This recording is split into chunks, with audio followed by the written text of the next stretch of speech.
우리 1절에서 7절까지 말씀입니다. 디모데전서 2장 1절에서 7절까지 말씀입니다.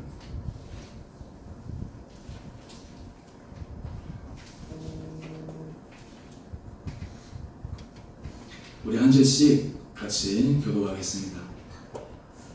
그러므로 내가 첫째로 권하노니 모든 사람을 위하여 간구와 기도와 도구와 감사를 하되 임금들과 높은 지위에 있는 모든 사람을 위하여 하라.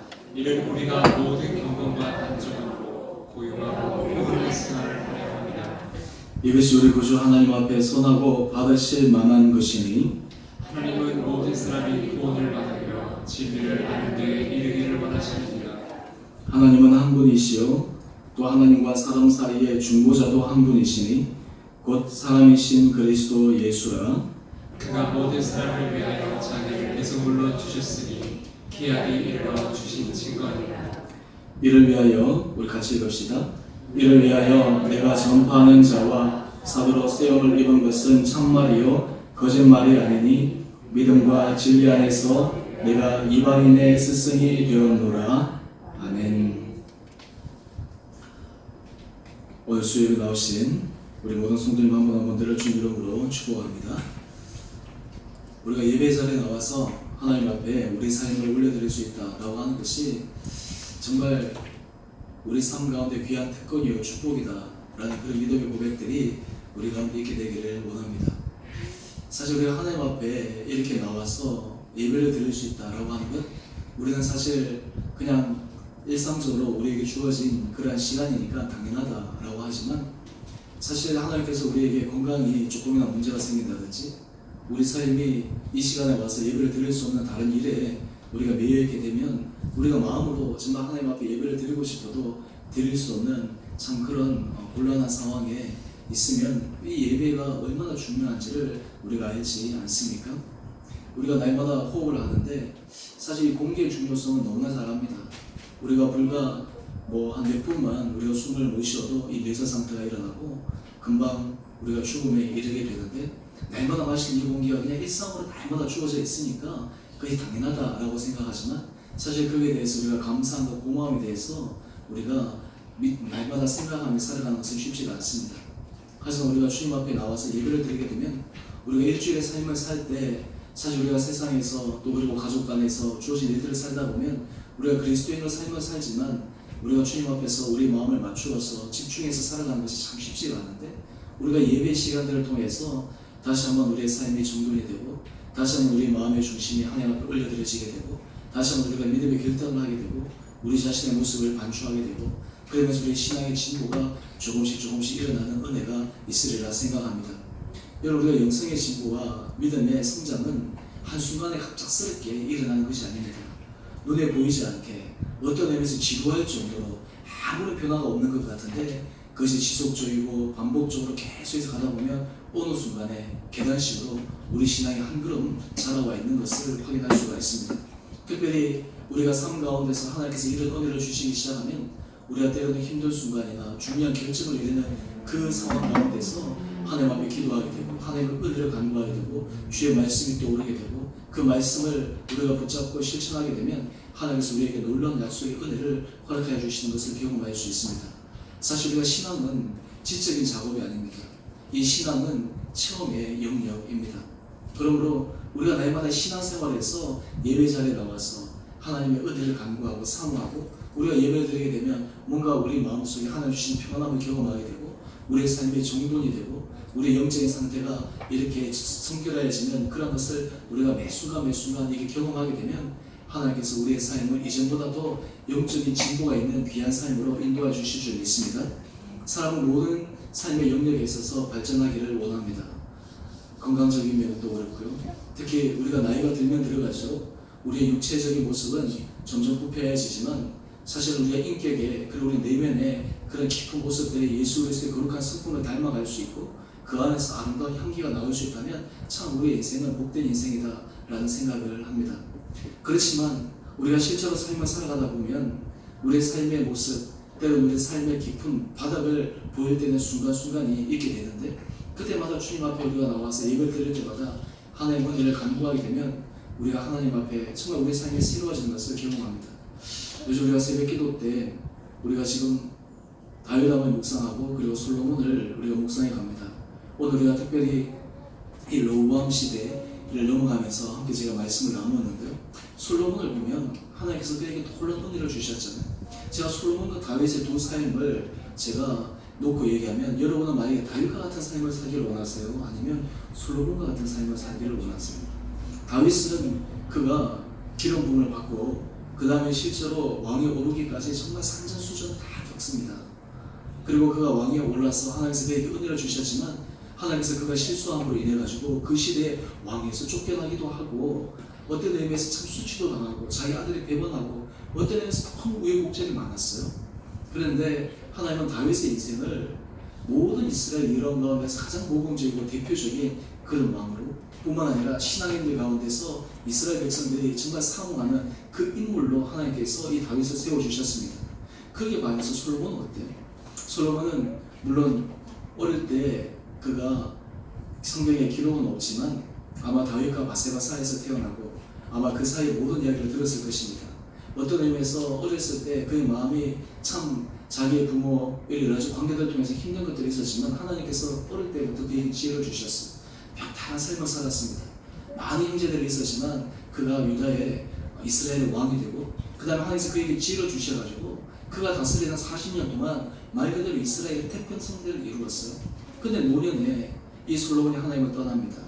이방 여인들과 결혼하면서 그 이방 여인들을 섬기는 그 신들을 섬기고 이방 여인들이 섬겼던 그 신들을 위해서 성당들을 지으면서 결국에는 솔로몬의 노년에는 어떤 의미에서는 하나님 앞에서 버림을 받는 그러한 참 안타까운 삶을 살았습니다. 하지만 다윗하고 달리 이상하게 하나님은 다윗은 그에게 직접적으로 채찍을 가하시는데 솔로몬에게는 직접적인 채찍을 가하지 않았어요.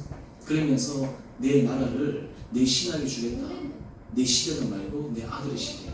그래서 르호보암의 시대 때 르호보암이 선택을 하는 그 순간에 결국에는 하나님께서 이 솔로몬의 그 잘못으로 인해서 이스라엘 나라가 갈려지는데요. 왜 이런 결과가 일어났을까? 결국에는 예배의 문제입니다. 솔로몬이 한결같이 하나님 앞에서 그가 예배의 자리에 지속하게 서 있었던들 그는 하나님의 자리를 떠나지 않습니다. 하지만 이방신들을 섬기기 시작하니까 어느 순간 조금 결국에는 하나님을 떠나게 되고 심지어는 그 다음 자기 자녀의 나라가 갈려지는 그런 안타까운 삶을 살지 않았습니까? 여러분 같으면 아마 세상 사람들 같으면 정말 나는 굵고 짧게 살고 싶고 이 세상에서 내가 다음 세대는 상관없이 내 때는 모든 것을 누리고 싶은 솔로몬 같은 삶을 원하는 사람도 있을지 모르겠지만 성경에서는 다윗을 더 위대한 인물로 칩니다. 다윗과 솔로몬의 결정적인 차이는 다윗은 한결같이 그의 삶이 예배 자리에 서 있는 사람이었습니다.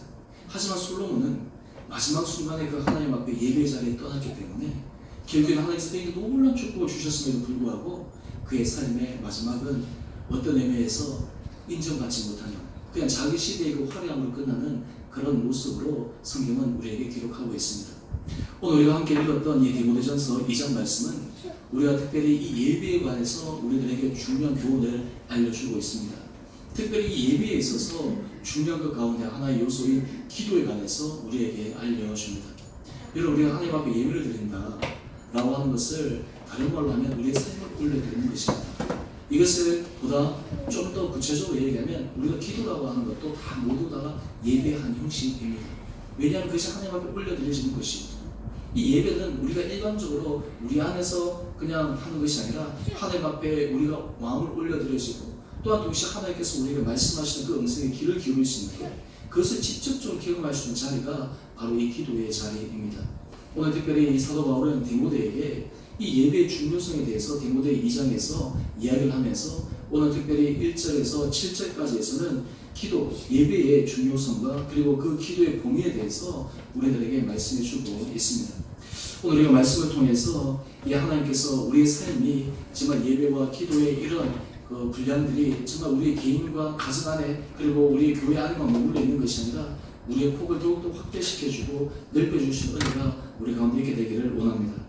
오늘 우리 디모데전서 2장 1절 말씀을 보면 오늘 사도 바울은 디모데에게 권면합니다. 그러므로 내가 첫째로 권하노니 모든 사람을 위하여 간구와 기도와 도구와 감사를 하되. 여기서 첫째로 권한다 라고 했을 때 이것은 뭐 첫 번째 내가 너에게 얘기한다 라고 하는 그런 의미이기보다는 우선 순위에 대해서 이야기를 합니다. 중요한 것이 무엇이냐 라고 하는 것을 지금 이 디모데에게 이야기를 합니다. 그러면서 오늘 우리가 중요하게 포인트를 보아야 될 것이 무엇이냐면요, 모든 사람을 위하여. 여러분, 우리가 기도의 자리에 이 사도 바울의 이 권면, 주님께서 올려주신 이 말씀이 참 우리에게 많은 도전이 되고 찔림이 됩니다. 사실 우리의 기도 내용들을 가만히 보면 오늘 우리는 우리 개인의 문제라든지 우리 가정의 문제라든지 자녀의 문제라든지 우리 교회라든지 이런 부분들에 대해서 우리가 참 기도를 많이 하는데, 지금 우리 기도의 분량이 어느 정도까지 우리가 확대될 수가 있는가. 우리가 공중예배, 우리가 대표 기도를 할 때 보면 선교사님들 위해서 기도하고 나를 위해서 기도하고 하는 그런 여러 가지 기도의 분량들이 있지 않습니까? 근데 실제로 우리 삶 가운데 그런 기도의 영역들이 우리 기도가 정말 많은 사람을 포함시킬 만한 그런 기도의 분량들을 우리가 가지고 있는가? 영적인 성숙이라고 하는 것은 다른 말로 하면 우리 기도의 폭이 어느 정도까지 되어지고 있는가라고 하는 것이 우리 영적 성숙도를 가늠하는 중요한 바로미터가 된다라고 하는 것입니다. 오늘 그러면서 이 사도 바울은 이 기도에 대해서 4가지 단어를 사용합니다. 사실은 성경에서는 이 같은 단어, 우리나라는 좀 그런데요, 미국에서 이게 뭐 글을 쓰거나 페이퍼 쓰고 할 때 이 쓰는 방법 중에 하나가 동일한 언어를 반복하기보다 비슷한 단어를 다르게 이렇게 해가지고 같은 의미이지만 이게 바꿔서 사용하는 그런 기법들이 있어요. 근데 그렇게 하는 이유 중에 하나가 무엇이냐면 그 단어를 강조하는 거예요. 특히 성경에 보면 이 같은 단어가 이 2번 나왔다, 3번 나왔다 이렇게 되면 그런 의미가 왜 같은 단어가 반복될까? 왜 수많은 단어들이 있는데도 불구하고 그 비슷한 단어들이 연속해서 반복될까? 그것은 바로 이 강조하는 것이다 라는 것을 제가 지속적으로 말씀드렸는데, 오늘 지금 이 사도 바울이 이 기도에 대해서 4가지의 다른 단어들을 사용하고 있습니다. 실제로는 이것은 한마디로 해서 기도를 전체적으로 강조하는 것이면서 또 하나 동시에 어떤 주석학자들은 이 부분에 대해서 이렇게 설명하기도 합니다. 특별히 이 간구라고 하는 것을 이 나이트라고 하는 분은 이 주석을 하면서 이 간구는 특정한 필요를 아뢰는 것으로 그렇게 묘사합니다. 우리가 간구한다 라고 했을 때 그냥 뭉뚱그려서 기도하는 것이 아니라 특정한 기도하는 거예요. 우리가 사람과 대화할 때 보면 우리가 둥실하게 얘기하면 나는 이런 의도를 갖고 있는데 상대방에게 전달했다 라고 하는데 상대방은 그 얘기를 전혀 받아들이지 못해요. 왜냐하면 두루뭉실하게 얘기했으니까. 왜냐하면 정확하게 얘기를 하고 그리고 사실에 근거해서 팩트에 가지고 얘기를 해야 되는데 그냥 두루뭉실하게 얘기하고 넘어가 버리면 나중에 그 사실에 대해서 이게 내가 들었는지 안 들었는지 이게 착각할 때가 좀 있잖아요. 우리가 하나님 앞에 기도할 때도 마찬가지입니다. 우리 하나님 앞에 어떤 기도가 그냥 두루뭉실하게 되면 나중에 내가 이것이 응답을 받았는지 안 받았는지 그런 기도가 많아요. 근데 왜 우리가 기도할 때 특정 부분에 대해서 기도하지 않고 두루뭉실하게 기도하느냐? 그 이유 중에 하나는 하나님께서 우리의 특정한 기도, 우리의 정말 구체적인 기도에 대해서 하나님께서 구체적으로 응답하신다라고 하는 그런 믿음의 부족함이 있기 때문에 우리가 기도의 내용도 두루뭉실해질 수도 있습니다. 사실 어떤 의미에서 이 간구라고 하는 것은 우리의 특정한 필요, 한마디로 해서 정확한 팩트들을 가지고 하나님 앞에 기도해 나가는 이런 것이 이 간구의 하나의 모습이고요. 그 다음에 기도라고 하는 것은 이것은 다른 말로 하면 당장 눈에 보이는 급한 것, 지금 우리에게 필요한 것, 이런 것들을 기도하는 거예요. 여러분, 우리가 삶을 살아가다 보면 여러분들이 순간순간마다 급한 일들이 있지 않습니까? 근데 그때마다 하나님 앞에 기도해야 돼요. 그때마다 하나님 앞에 기도하는 것이 내가 이렇게 하는 것이 어떤 면에서 신앙이 너무 유치하지 않냐? 이게 아니라 하나님 앞에서는 필요한 부분들에 대해서 우리가 어린아이처럼 간구하고 기도하는 것, 그런 것들이 필요합니다. 그 다음에 도구라고 하는 것은 어떤 의미냐면 하나님 앞에 담대하게 호소하는 것을 의미합니다. 여러분, 우리가 기도할 때 우리 마음속에 이렇게 이런 기도를 하나님께서 들어주실까? 이런 기도를 하면 정말 되게도 될까? 때로 우리 안에 의심이 들 때도 있습니다. 근데 이 도구라고 하는 것은 어떤 의미를 담고 있냐면 우리 안에 하나님 앞에 담대하게 기도하는 거예요.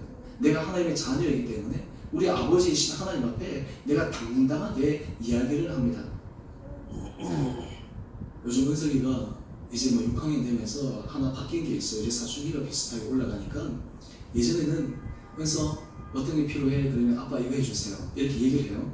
근데 최근 들어서 이게 바뀐 것 중에 하나가 뭐냐면 그래서 어떤 거 먹고 싶니?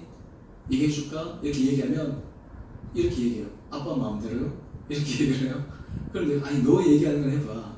그런데 이제 아빠 마음대로 왔어요? 예, 그러는 거죠. 그래서 내가 이제 나중에 그 얘기를 하죠. 그래서 그 얘기할 때 아빠한테 필요한 거 있으면 너 있는 그대로를 얘기해야 되고 때로는 이게 당당하게 얘기하고 그럴 필요가 있다. 그럴 때 왜 너 그렇게 하냐 그랬더니 혹시 아빠가 내가 얘기하면 아빠 상황이 어떤지 잘 모르니까 내가 그렇게 얘기를 하는 거예요.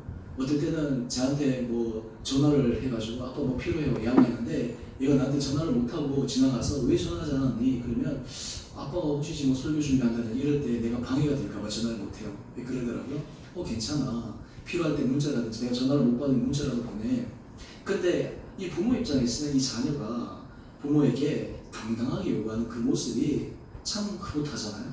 어떤 의미에서 이 자녀가 부모에게 당당하게 요구하지 못한다고 하는 것은 뭔가 이렇게 좀 찔림이 있다거나 좀 주저주저하는 마음이 있다거나 또 그리고 그런 마음을 보면 오히려 부모 입장에서 더 애처로운 마음이 들기도 하잖아요.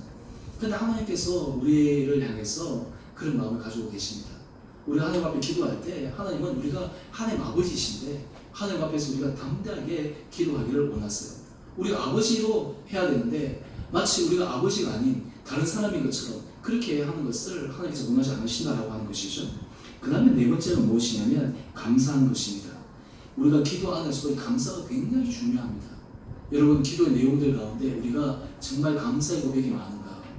여러분 우리가 사실 이 감사를 얘기할 때 우리가 사람과의 관계가 좋아지려면 딱 하나예요. 저 사람하고 내하고 관계가 좋아지려면 하는 비결이 있습니다. 어떻게 하면 되냐면 감사를 내 표현하면 돼요. 고맙습니다. 감사합니다. 당신으로 인해서 내가 늘 고맙습니다. 부부 관계도 마찬가지고 부모와 자녀 관계도 마찬가지고 부모가 자녀에게 참 고맙다 라는 그런 표현들, 또한 자녀가 부모에게 늘 고맙습니다. 그러면 관계가 안 좋아지면 안 좋아질 수가 없어요. 부부 간에도 마찬가지입니다. 서로에 대해서 고맙습니다. 감사합니다. 이러한 표현들이 서로 주변에 가끔씩 하면 그 관계는 좋아질 수밖에 없는 거예요. 특별히 하나님과 우리 사이의 관계도 마찬가지입니다. 우리가 하나님 앞에 이 감사를 할 수 있다고 하는 것, 이것은 하나님과 우리 사이의 관계가 더 친밀하게 된다고 하는 그런 결정적인 요인입니다. 우리가 모든 조건이 우리 마음에 맞아서 감사할 때도 있지만 때로는 그러지 않은 그 순간에서도 우리가 하나님 앞에 감사할 때 그 가운데서 하나님께서 우리에게 놀라운 은혜 복을 허락해 주신다라고 하는 것입니다. 오늘 그렇다면 이런 기도에 대해서 이야기를 하는데, 그런데 이 사도 바울이 그 다음에 우리들에게 굉장히 도전적인 말씀을 주고 있습니다. 이 기도의 내용을 누구를 위해서 하라고 하냐면 모든 사람을 위해서 하라는 거예요. 모든 사람을 위해서. 여러분 정말 다른 사람의 필요를 위해서 이런 정말 간절하게 한번 기도해 보신 적이 있습니까? 제가 신대원 준비를 하면서 제가 대학교 4학년 때 이제 신대원을 준비를 했습니다. 그때 제 과에 같이 신대원 준비하는 우리 선배가 있었어요. 근데 이 선배는 이제 그 당시는 커플이었는데 이 여자 쪽 집안에서 이 우리 선배 형을 틈타지 않게 생각해서 반대를 막 하는 거예요. 그러니까 우리 형이 저한테 얘기를 하더라고요. 야, 이거 참 어떻게 하면 좋냐. 그런데 제 마음속에 내 형을 위해서 내가 좀 한번 기도하면 해야 되겠다. 그때 제가 전국 막 건강하게 좀 그래서 제가 3일 동안 금식했거든요. 3일 동안 형을 위해서 내가 금식했어요. 그런데 지금 생각하면 금식했는데 하나도 배도 안 고프고 또 그리고 공부할 때도 뭐 집중도 잘하고, 그러니까 형이 내가 금식하는 줄도 몰랐죠. 그 내가 이제 금식한다는 걸 얘기를 했어요. 왜냐면 같이 식사로 가는데 내가 밥을 안 먹으니까. 그 금식 다 끝나고 나서 이제 3회째 이제 지나고 나서 한단 말이, 야, 너 금식하고 나면 목욕하러 가야 돼. 그래야지 얘기 쫙 들리고 해. 그래서 제가 목욕탕에 갔는데 탕 안에 딱 들어가서 나오자마자 쓰러져 버렸어요. 이게 너무 이게 어지러워가지고 사람들이 다 깜짝 놀라. 젊은 청년이 갑자기 탕에서 나오더니 쓰러지니까. 그래서 그 이제 형이, 야, 너 이렇게 그거 하냐고. 그래서 내가 사실 그 형한테 얘기하지 않았죠. 왜 금식했는 이유를. 근데 나중에 이제 그 형수님이 알게 됐죠. 그러면서 나중에 저한테 그 고백을 하더라고요. 참 내가 말은 하지 않았지만 그렇게 이 선배 형을 위해서 기도해주는 그 후배가 있다라는 게, 내가 뭐 형이죠. 그 선배 형이 또 귀하게 여겨져서 참 고맙다고. 근데 제가 그러고 나서 저도 그랬는데, 제가 미국에서 몸이 참 아팠을 때 우리 청년들도 그랬어요. 우리 청년들이 제가 몸이 아프니까 저한테 말은 하지 않는데 자기들이 정말 열심히 기도를 하는 거예요. 특히 이제 치과 의사도 있고 뭐 이렇게 하는데 자기들이 금식하면서 기도하기도 하고 때로는 그러면서 나는 몰랐는데 나중에 다른 사람 통해서 얘기를 하는 거예요. 목사님, 그 청년들이 목사님 건강 위해가지고 얼마나 열심히 기도하는지 몰라요. 목사님 얼굴 보고 못 보면 참 말은 앞에서는 못하고 뒤에서 많이 기도한다고. 근데 제가 선배를 위해서 기도했던 그 생각이 떠오르면서 정말 나의 비걸로 위해서 기도할 때 그 어떤 그 뭐지 마음속에 깊은 어떤 그 울림, 감동. 오늘 우리가 사실은 하나님께서 우리 기도의 영역들이 우리 주변의 사람들을 향해서 점점 넓어지기를 주님은 우리에게 기도하고 계십니다. 특별히 우리가 이 기도의 범위에 있어서 우리가 귀하게 생각해야 될 것이 무엇이냐면 우리 디모데전서 2장 2절 3번절의 말씀인데요. 임금들과 높은 지위에 있는 모든 사람을 위하여 하라. 여러분, 제가 요즘 새벽 기도 때마다 이 나라를 위해서 기도하는 부분에 대해서 제가 지속적으로 강조를 하고 있는데, 여러분 이 시대에 참 우리나라가 이 70년 이 분단의 역사 가운데서 너무나 중요한 시기에 있지 않습니까? 많은 경우에 정말 이것이 잘 되었으면 좋겠다. 이거는 뭐 정치적인 색깔을 떠나서 뭐 어떤 것을 떠나가지고 이 나라에 정말 뭐 평화가 있고 전쟁의 위협이 사라지고, 그래서 정말 이 나라 민족이 세계에서 다시 우뚝 설 수 있는, 도약할 수 있는 그런 나라. 여러분, 저는 세계의 역사뿐만 아니라 우리 한국 역사를 보면 늘 안타까운 게 뭐냐면 5,000년의 역사 동안 우리나라가 세계 앞에서 당당하게 그냥 이렇게 막 이렇게 자주적이면서 힘으로 한 적이 한 번도 없었잖아요. 늘 중국 사대, 중국의 눈치를 봐야 되고 옆에 있는 일본 눈치를 봐야 되고 근대에 한번 돌아오고 있어요. 근대 돌아도 우리가 옛날의 시대하고 별로 달라지지 않았어요. 미국, 뭐 여기 중국, 러시아, 그 다음에 일본, 이 사대 그냥 강국들을 둘러싸여가지고 하나님 놀라운 은혜로 이 나라를 하나님께서 지켜주셨는데, 특별히 오늘 지금 이 사도 바울이 얘기하는 것이 임금들과 높은 지위에 있는 모든 사람을 위하여 기도하라 라고 하는 오늘 이 부분이 우리 기도에, 특별히 이 시대에 반드시 포함되어져야 되는 기도의 제목이다라는 거예요. 특별히 이 시대 상황을 말씀을 드리면, 당시에 임금들, 로마의 황제들이 예수를 믿는 사람이었습니까? 완전히 이교도들이었죠. 그리스도인들을 박해하는 사람들이었어요. 그런데 그 사람들을 위해서 기도한다. 어떻게 기도해야 되겠어요? 하나님, 저 사람 군자에서 내려오게 해주십시오. 이 나라가 무너지게 해주십시오. 이렇게 기도했겠어요? 그렇게 기도하는 것이 아니에요. 예레미야 29장 7절 말씀을 보면 예레미야가 포로로 잡혀간 이스라엘 백성들에게 이야기를 합니다. 너희는 그 포로로 잡혀간 그 곳에서 그 가게, 그 성읍의 평안을 위하여서 하나님께 기도하라. 그 나라의 평안을 위해서 기도하라는 거예요. 이스라엘을 멸망시킨 그 바벨론 원수 나라의 평안을 위해서 기도하라고 하는 거예요. 그러면서 예레미야 29장 12절 13절에 주님께서 말씀하십니다. 내가 내게 부르짖으며 내게 와서 기도하면 내가 너희들의 기도를 들을 것이요 내가 온 마음으로 나를 구하면 나를 찾을 것이요 나를 만나리라. 왜 우리가 나라의 위정자를 위해서 기도해야 될까? 이건 정치적인 색깔을 뛰어넘는 기도입니다. 우리가 뭐 진보든 보수든 이게 중요한 게 아니에요. 하나님께서 이 나라의 위정자들을 붙들어 주셔야 돼요. 오늘 우리가 르호보암 얘기를 하면서 오늘 제가 새벽기도 설교 때문에 잠깐 말씀을 드렸는데요. 르호보암이 선택을 하는 중요한 순간에 서 있었습니다. 이스라엘 백성들이 르호보암에게 와가지고 솔로몬 시대 때 너무나 많은 부역을 우리에게 부과했으니까 우리들에게 그 부역의 짐을 줄여달라라고 얘기를 했어요. 그런데 그러한 얘기를 들은 르호보암이 원로들과 상의를 합니다. 원로들은 뭐라고 얘기했냐면 백성들의 말씀을 들어주십시오. 그래서 이 왕이 그 백성들을 섬기는 그런 모습을 보여주면 이 백성들이 영원히 왕의 종이 될 것입니다 라고 이야기를 해요. 그런데 이 르호보암이 이 원로의 조언을 무시합니다. 우리가 흔히 생각할 때 나이 든 사람 얘기를 들어야 된다, 무시했다 이런 생각할 수 있는데요. 그래서 이 르호보암이 자기와 함께 걷던 젊은 사람의 이야기를 듣고 강압적으로 나감으로 인해 가지고 나라가 나뉘어져요. 그런데 말씀에 이어서 보면 이 모든 일은 하나님께로부터 말미암았다라고 하는 거예요. 르호보암이 자기가 선택했다고 하지만 하나님으로부터 말미암은 거예요. 만약 르호보암이 그 순간 그것을 받아들였으면 나라가 나뉘어지지 않는데, 르호보암이 그 순간 자기가 선택했다고 하지만 사람은 자기가 결정했다고 하지만 실제로는 하나님 큰 섭리 가운데서 있는 거예요. 여러분, 이 나라의 위정자들, 하나님을 믿는 사람이든 믿지 않는 사람이든 상관없이 자기는 자기 정치의 색깔과 자기 이념과 그리고 자기의 어떤 그런 입지 가운데서 결정한다고 하지만, 우리가 믿는 신앙의 중요한 고백은요, 모든 세계 역사의 주인은 하나님이시다. 하나님께서 모든 것을 섭리하신다.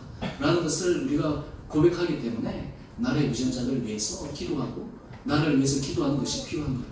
왜냐하면 그때마다 자기 어떤 선택을 하느냐라고 하는 것이 하나님 뜻 안에서 이루어질 수 있기 때문에 그러하다라고 하는 것입니다. 특별히 우리가 나라를 위해서 우리가 유전자를 위해서 기도해야 될 중요한 이유 세 가지를 지금 사도 바울은 디모데전서 2장 4절까지 2장 2절에서 4절까지 알려주고 있는데, 먼저 첫 번째 이유는 이것입니다. 2장 2절 하반절 말씀인데요. 이는 우리가 모든 경건과 단정함으로 고요하고 평안한 생활을 하려 합니다. 여러분, 나라에 하나님의 평안을 주시지 않으면 신앙생활이 힘들어요. 북한 교회를 아는 사람들은 그런 얘기를 합니다. 북한이 나중에 개방이 되고 북한 지하교회 사람들이 이제 공개적으로 노출되기 시작하면 이 교회의 역사는 새로 쓰여져야 될 것이라고. 수많은 순교 피해 역사들이 있었지만 이 북한에서 그 순교라고 하는 것은 정말 말할 수 없을 만큼의 가벼진 역사이거든요. 이 나라가 그렇게 되면 예수 믿는 사람들이 엄청난 핍박과 예수 믿는 사람들이 평안한 생활을 할 수가 없는 것입니다. 특히 우리나라 같은 경우에도 이 종교의 자유라고 하는 것이 굉장히 중요한 하나의 권리이긴 하지만, 만약에 여러 가지 나라에 문제가 생긴다든지 하게 되면 정말 힘들어지고, 우리가 세계에 요즘 인터넷이 발달하니까 뭐 저기 시리아라든지 이런 나라를 한번 보세요. 전쟁이 나면 그냥 뭐 자우도 없고 그냥 아무것도 없는 거예요. 그냥 전체가 다 망하는 거죠. 그래서 이 나라와 민족을 위해서 기도하라고 하는 것이 오늘 첫 번째가 뭐냐면, 우리가 먼저 경건과 단정함으로 고요하고 평안한 생활을 할 수 있기 위해서 그러하다라고 하는 거예요. 우리가 경건한 삶을 살아가기 위해서 우리가 나라와 민족의 기본 틀을 위해서 기도해야 된다라고 하는 거예요. 경건이라고 하는 것은 하나님 앞에서 우리의 종교적인 부분을 이야기하는 것이죠. 단정함이라고 하는 것은 윤리적인 그러한 척도를 얘기합니다. 여러분, 나라가 질서가 잡히고 이럴 때 우리가 윤리적으로도 삶을 살아갈 수 있지, 나라가 혼란스러워 보십시오. 엉망이에요.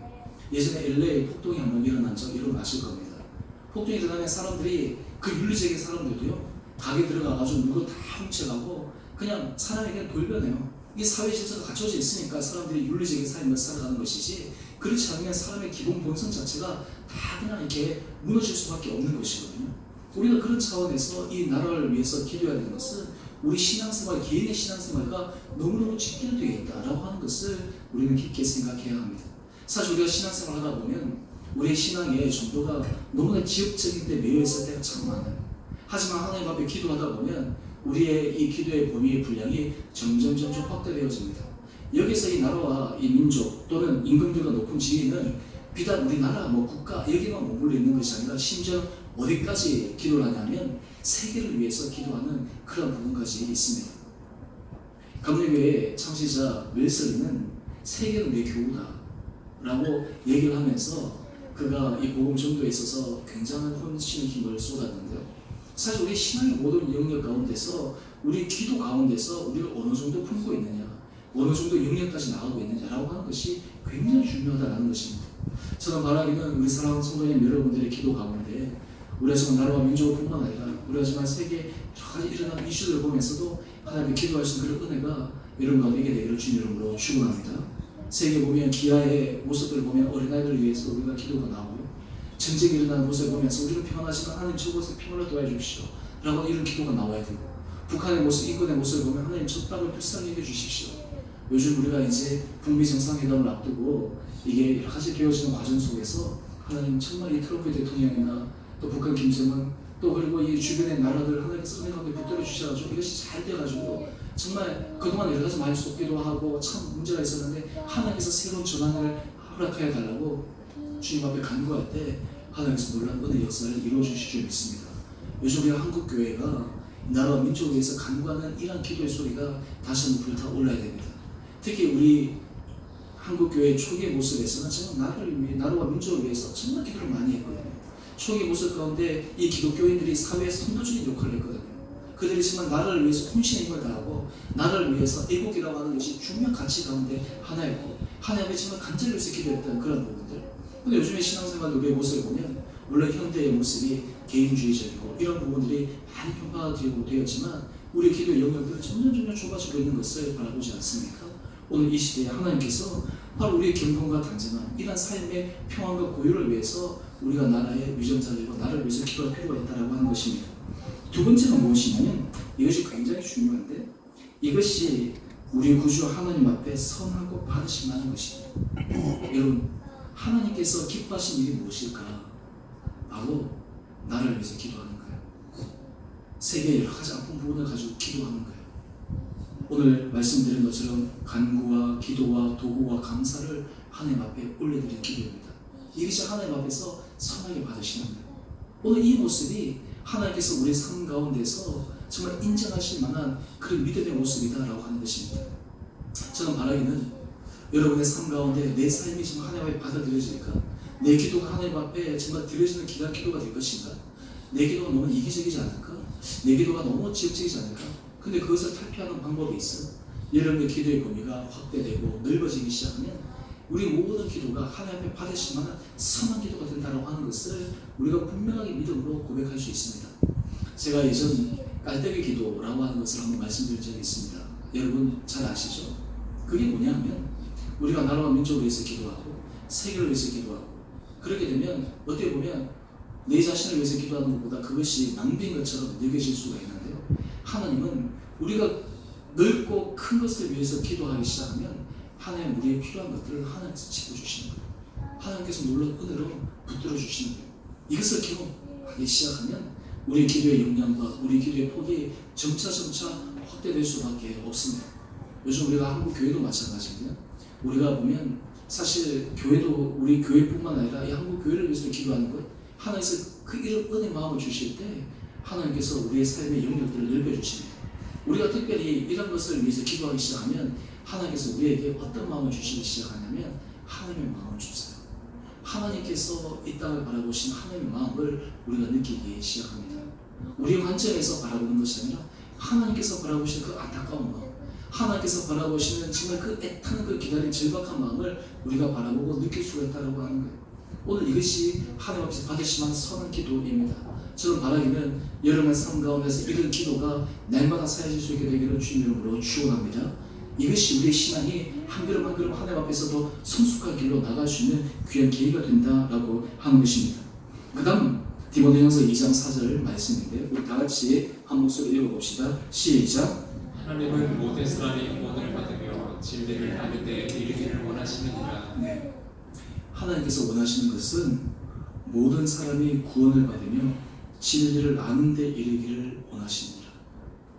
신학적인 부분은 제가 조금 말씀을 드리면 우리가 예정론이라든지 선택, 제가 예정론에 대해서 한번 말씀드렸기 때문에 아마 여러분들 잘 알고 계시리라 생각하는데요.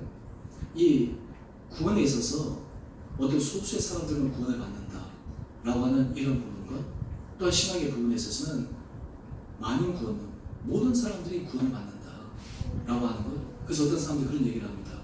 하나님이 사랑의 하나님이신데 그 사랑의 하나님이 지옥을 만드셨다라고 하는 것을 도저히 받아들일 수 없다. 그는 하나님의 속성을 잘 모르기 때문에 그러는 거예요.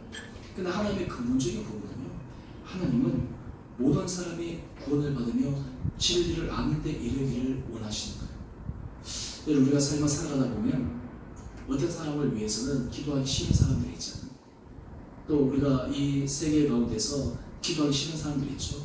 예를 들어서 우리가 북한 김정은을 한번 생각해 봅시다.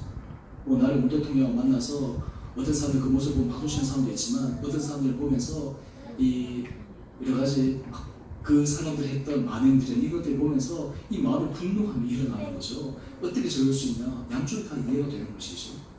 그런데 우리가 하나님의 마음에서 보면 하나님은 어느 누구도 예외 없이 모든 사람이 구원을 받으며 진리를 아는 데 이르기를 원하시는 것.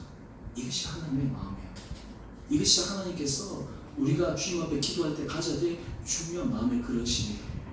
여러분 우리가 삶 가운데서 우리 마음의 폭을 점차 넓혀 나갈 수 있는 귀한 계기는 무엇이냐면 이 부분이에요. 모든 사람이 구원을 받을 뿐만 아니라 진리를 아는 데 이르기를 원하시는 그 하나님의 마음을 알 때 우리는 사람에 대해서 포기하지 않고 기도하게 됩니다. 오늘 이것이 우리로 하여금 신앙의 본미, 신앙의 지경을 확대시킬 수 있는 귀한 기회가 된다라고 하는 것입니다. 여러분 우리가 하나님 앞에 기도하지 않으면 사람에 대해서 포기하게 돼요. 사람에 대해서 마음을 내려놓게 됩니다. 하지만 하나님 앞에 기도하게 되면 하나님 앞에서 우리가 온전한 마음으로 간구하게 되면 하나님께서 하실 것을 믿기 때문에, 하나님께서 역사하실 것을 우리가 바라보기 때문에 끊임없이 우리 안에 소망의 마음을 가지고 지속적으로 나갈 수 있는 힘이 생긴다라고 하는 것입니다. 우리가 사실 교회에서 참 중요한 것은 전도, 우리가 여러분 전도 이제 태신자를 위해서 우리가 다 작정하고 했는데요. 제일 중요한 게 그분들을 위해서 날마다 기도하는 거예요. 그리고 여러분들 주변에 있는 사람들을 위해서 기도하는 거예요. 이 기도는 하나님께서 어느 시간에 반드시 기도의 응답의 열매를 맺게 하십니다. 여러분 전도로 주님 앞에 돌아오는 사람들 가만히 보면요, 물론 한순간 오는 사람도 있지만 그 사람의 백그라운드를 가만히 조사하면 그 사람을 위해서 기도한 기도의 분량들이 채워져 있다고 하는 것을 우리가 확인할 수가 있어요. 오늘 사실 우리가 이 교회를 하면서 우리 삶의 영역 가운데서 우리 기도가 채워질 때 하나님께서 놀라운 은혜 역사를 부어주신다라고 하는 거예요. 사실 교회 가운데서 정말 중요한 가운데 하나가 기도가 살아있어야 됩니다. 이 기도가 살아 생동한 힘이 있는 기도가 되어야 되고, 이 기도의 영역과 기도의 폭이 넓어질 때 하나님께서 우리 교회와 우리 모든 공동체에 놀라운 은혜 복을 임하게 하실 줄 믿습니다. 예를 들어서 우리 교회의 기도 제목이라든지 우리 개인의 기도 제목들이 우리 개인과 가정을 폭하게 좁게 되면, 왜 우리가 하나님께서 이 시대에 우리 주의 교회를, 또 하나님께서 나를, 우리 가정을 하나님께서 세우셨나 라고 이 질문에 대해서 우리가 답을 하기가 참 곤란해질 때가 많아요. 오늘 주님께서 원하시는 것은 모든 사람이 구원을 받고 진리를 아는 데 이르기를 원하시는 하나님의 보편의 마음, 하나님의 정말 모든 사람을 향한 하나님의 기대감, 이것을 가지고 우리가 하나님 앞에 기도하며 나갈 수 있는 은혜가 있게 되기를 간절히 원합니다. 특히 우리 마음속에 예를 들어서 상대방에 대해서 불편한 사람이 있다든지, 때로 우리 마음속에 그런 것이 있을 때마다 이 말씀이 우리에게 큰 도전이 되는 거예요. 하나님께서 우리에게 기도의 범위를 넓히고 확장시키라고 하는 거예요. 오늘 그러므로 말미암아 하나님께서 이런 기도를 드려나갈 때 우리가 정말 하나님 앞에 더 진정한 성숙한 신앙의 모습으로 확대되어 나갈 수 있게 되기를 주님 이름으로 축원드립니다. 오늘 이 말씀을 통해서 다시 한번 말씀을 정리합니다. 오늘 우리 삶에 있어서 중요한 삶의 우선순위는 바로 기도입니다. 기도가 다시 우리 삶에 잡혀야 돼요. 기도가 다시 우리 삶의 맨이 되어야 됩니다. 파운데이션이 되어야 돼요. 이 기도의 범위와 영역이 오늘 제가 말씀드린 대로 확대되어져 있어야 돼요. 그렇지 않고서는 우리 신앙이 결코 살아나갈 수가 없습니다. 저는 말하기는 우리 성도님들의 이 삶의 가장 중요한 우선순위가 기도와 예배의 깊게 자리를 말금하면서 하나님께서 여러분의 삶의 지경들을 내마다 넓혀주시는 은혜가 있게 되기를 다시 한번 주님 이름으로 축원드립니다. 우리 함께 같이 찬양하십시다. 우리 찬송가 364장입니다.